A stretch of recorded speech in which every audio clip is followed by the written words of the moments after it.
नमस्कार दोस्तों, Electral bond से संबंधित एसबीआई की याचिका पर सुप्रीम कोर्ट का आदेश आ चुका है। सुप्रीम कोर्ट के इस फैसले का वर्तमान मोदी सरकार और आने वाले आम चुनावों पर क्या फर्क पड़ेगा, आज हम इस वीडियो में चर्चा करेंगे। सबसे पहले बात करते हैं सुप्रीम कोर्ट ने अपने फैसले में क्या कहा।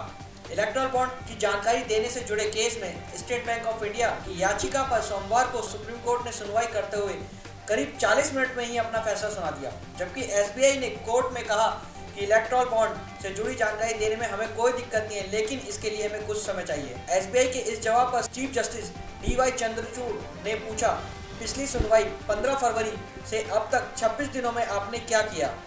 सुप्रीम कोर्ट की 5 जजों की संविधान पीठ ने फैसला सुनाते हुए कहा कि एसबीआई 12 मार्च तक जानकारी का खुलासा करे और इलेक्शन कमीशन सारी जानकारी इकट्ठा कर 15 मार्च की शाम 5 बजे तक इसे वेबसाइट पर पब्लिश करे।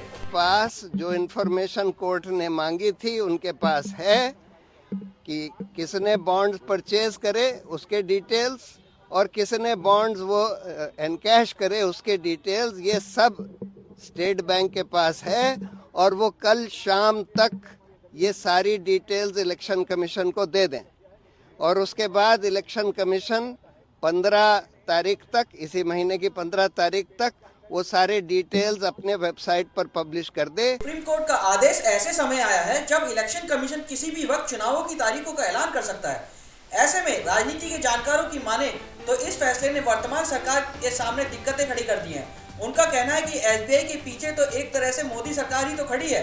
इस फैसले से एसबीआई की विश्वसनीयता या साख पर तो सवाल खड़ा हुआ ही है, साथ ही खेल के पीछे खड़ी मोदी सरकार का चेहरा भी बेनकाब हो गया है। इसका सीधा असर आने वाले समय में होने वाले आम चुनावों पर भी देखने को मिलेगा। इस फैसले से केंद्र की सत्ता पर काबिज मोदी सरकार को, जिसे मुख्य विपक्षी दल कांग्रेस और अन्य दल नेता अडानी अंबानी की सरकार कहते हैं, से एक तरह से पर्दा उठ गया है। मतलब साफ है कि पर्दे के पीछे वाला रिश्ता सार्वजनिक हो जाएगा।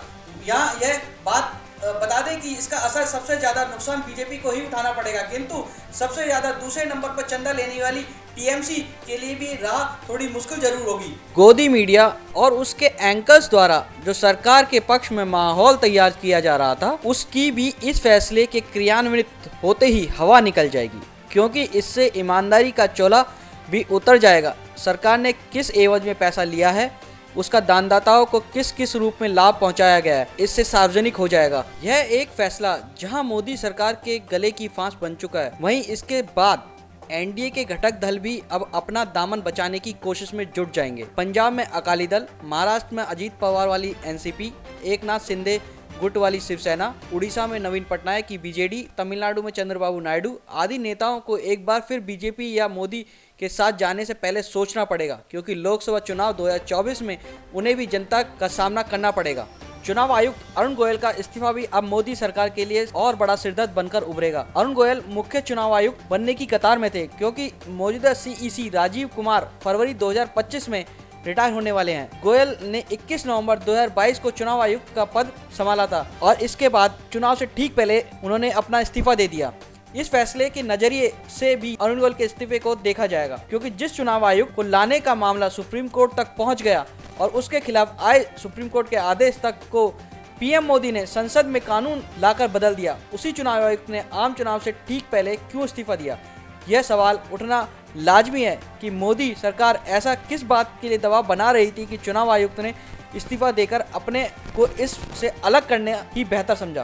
कहते हैं जब भूचाल या भूकंप आता है तो सबसे पहले चूहे आदि छोटे जानवर अपने बिलों से निकलकर भागते हैं। तो क्या राजनीति में भी भूचाल की स्थिति आ चुकी है कि घोषित प्रत्याशी ही बीजेपी का टिकट लौटाने लगे हैं। पार्टी के सांसद ही माहौल को भांपकर बाला बदलने लगे हैं। पश्चिम बंगाल से घोषित प्रत्याशी पवन सिंह, यूपी के बाराबंकी से उपेंद्र सिंह रावत, संत कबीर नगर के प्रत्याशी का टिकट लौटाना इसी चर्चा को बल दे रहा है। हरियाणा के हिसार से भाजपा सांसद ब्रजेंद्र सिंह ने तो पार्टी से इस्तीफा देकर कांग्रेस ज्वाइन कर ली और आज राजस्थान के चूरू लोकसभा सीट से सांसद राहुल कांसवा ने भाजपा को छोड़कर कांग्रेस का दामन थाम लिया। अब आने वाला समय बताएगा अभी और कितने भाजपा सांसद कांग्रेस की तरफ जाते हैं।